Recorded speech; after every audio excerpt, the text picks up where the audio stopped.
수강생 여러분 안녕하세요. 상크이자쌤입니다.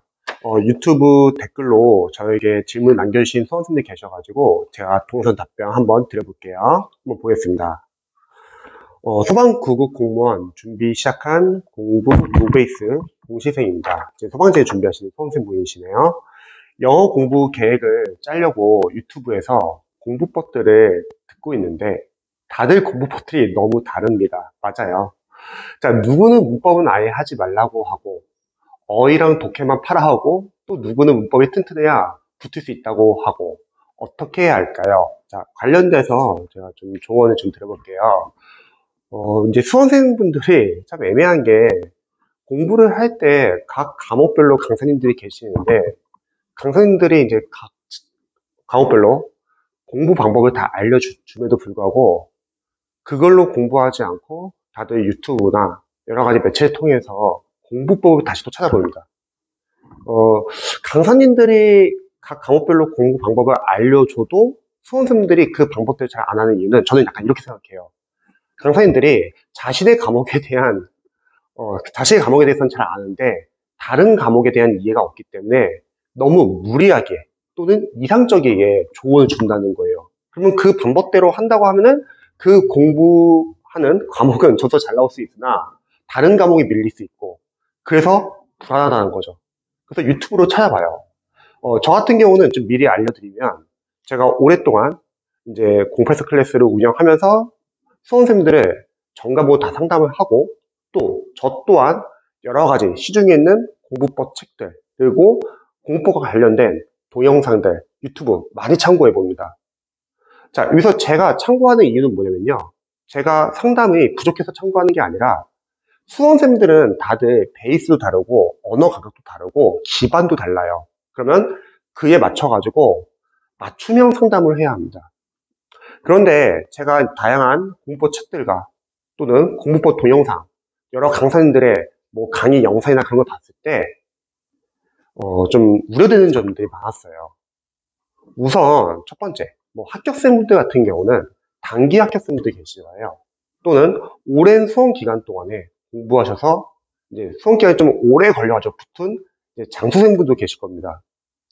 그런데 합격생분들은 이 영상에서 또는 뭐 합격생분들뿐만 아니라 뭐 강사님이나 아니면 요즘에 뭐 변호사님이나 아니면 의사분들도 다양한 공부법을 제시를 하는데 저는 그런 영상들을 보면서 느낀 점은 뭐냐면 절대적인 공부법은 없다는 거예요.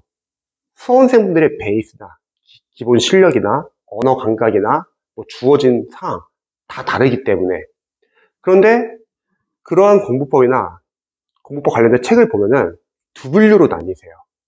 첫 번째 분류는 내가 제시하는 공부법도 있긴 하지만 이거는 공부법은 다 다를 수 있다. 그래서 자신에게 알맞은 부분 위주로 한번 참고해봐라. 이런 공부법은 괜찮습니다. 여러분들이 스스로 판단해가지고 이런 공부법은 이런 부분 나랑 잘 맞는데 이런 공부법 나랑 잘 안 맞는데 판단은 되니까요. 하지만 대다수의 이제 공부법의 문제점은 뭐냐면 자신의 공부법이 무조건 맞다는 전제하에 조언을 주더라고요. 그럼 문제는 뭐냐면 그렇게 공부하지 않고 합격하시는 분들도 상당히 많고 그것과 잘 맞지 않는 분들도 많다는 거예요. 그러면 잘 와닿지 않는다는 거죠. 또 잘 모르는 수험생들은 아예 혼란이 올 수 있고요. 예를 들어서 단기 합격생들 케이스 한번 볼게요. 유튜브에 요즘에 단기 합격생들 상당히 많잖아요. 저도 그분들의 영상을 많이 봅니다. 제가 유튜브를 많이 보는 이유는 첫 번째는 각각의 영상을 통해서 저도 혹시 참고할 만한 도움이 될 만한 부분이 있으면 체크를 한 다음에 저도 수험생들에 알맞게 그 정보를 활용도 합니다. 계속 발전시키는 거죠. 하지만 무엇보다도 중요한 거는 댓글들을 좀 많이 봐요. 그 영상에 다양한 댓글들이 많아요. 그럼 수험생들은 이런 점을 어려워하는구나. 그걸 참고하고 저도 관련된 영상을 이제 찍어서 공유해 드리는 거고요. 그런데 단기 합격생들의 문제점만 좀 알려드릴게요. 장점도 많아요. 장점은 줄여나가는 공부라고 한정되어 있는 기간 안에서 선택과 집중해가지고 제대로 공부를 해가지고 그 기간 안에 합격을 하는 건 장점. 하지만 단점은 이겁니다. 짧은 시간에 합격을 했어요. 그리고 우리 시험이 20문제예요. 그리고 해에 따라서 그 과목이 시험 난도가 어려울 수도 있고 쉬울 수도 있습니다. 그런데 그 짧은 기간에 공부한 걸 바탕으로 자신의 공부법에 맞다는 전제하에 이제 수험생들에게 알려드리면 거기서 이제 시행착오가 올 수 있는 거예요.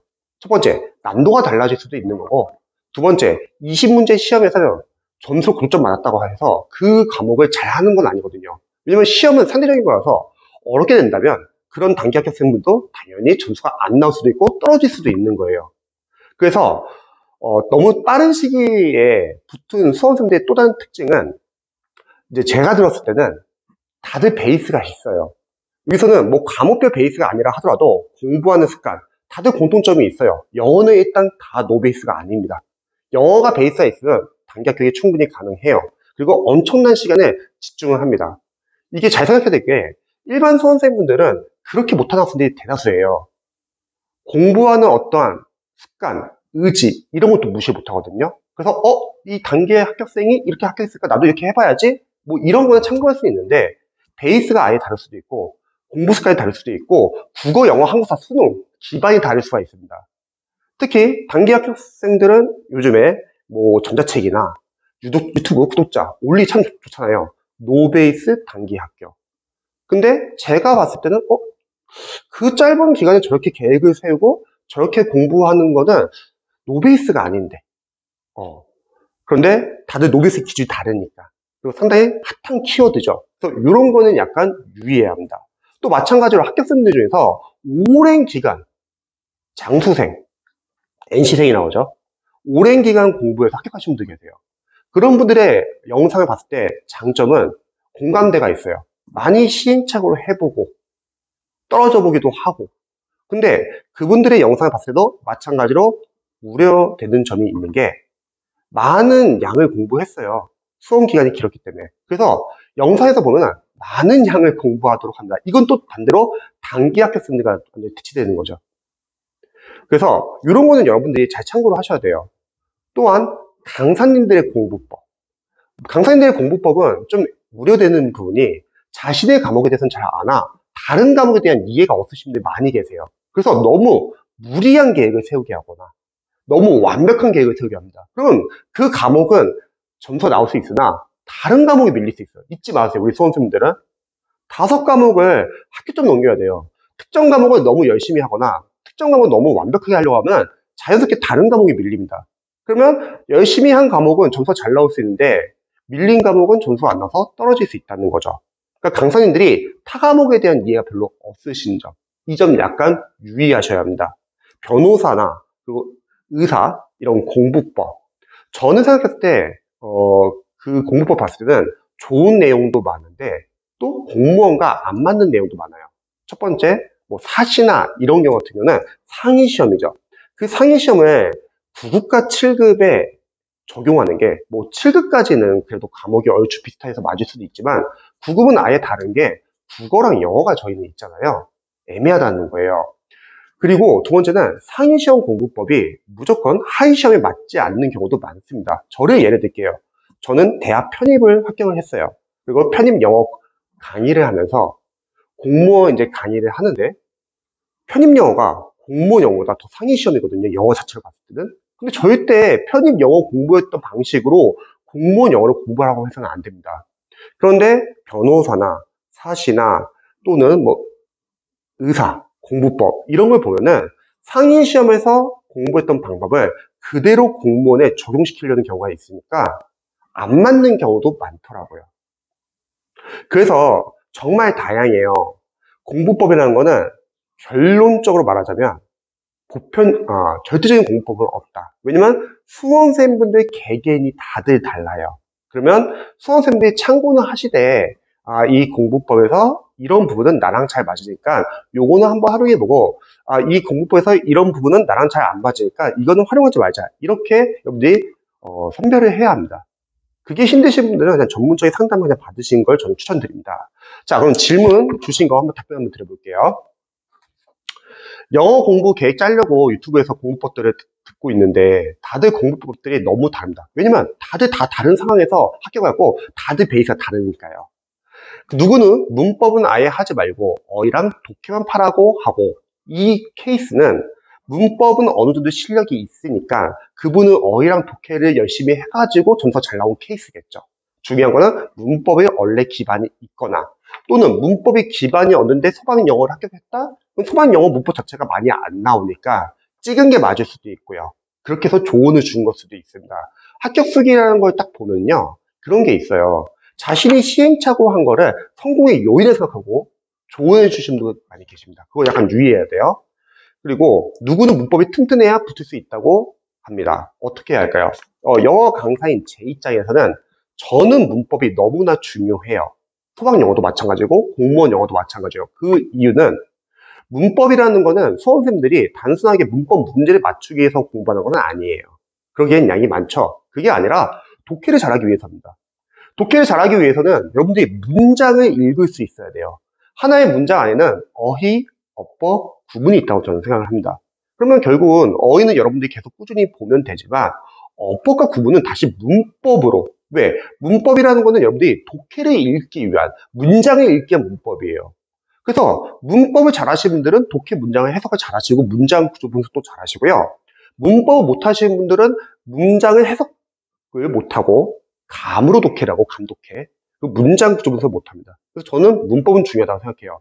근데 여러분들이 문법과 독해를 별개로 생각할 필요 없습니다. 실제 시험에 가면요. 문법을 빨리 읽어야 돼요. 이건 독해고요. 실제 시험에서 독해를 빨리 읽어야 돼요. 그럼 독해 문장 안에는 여러 가지 어휘, 어법, 구문이 있어요. 그럼 다시 또 문법과 관련이 있습니다.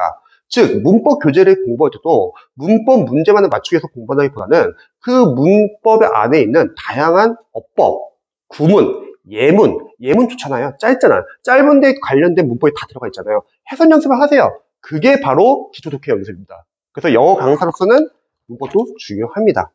그래서 저는 생각했을 때 앞으로도 많은 영상들 보실 거예요. 뭐 공부법이나 근데 그럴 때마다 수험생분들은 반드시 의식을 해가지고 자신과 잘 맞는 공부법 또는 조언 위주로 선별하셔야 합니다. 무조건绝대적인 공부법은 없어요. 그리고 그분이 그렇게 합격을 했다 해서 여러분들 그렇게 해서 합격된다는 보장도 없습니다. 대신 도움이 되는 부분 위주로 참고해 주세요. 생각해 보세요. 제가 여러분들한테 고순도 변호사님 공부법 추천해 준다고 할게요. 힘들어요. 서울에 나오고 고시 중에서 진짜 독특한 케이스라는 거죠. 근데 그거를 일반 수험생들에게 하라고 할 수는 없다는 거죠. 다들 기반이 다릅니다.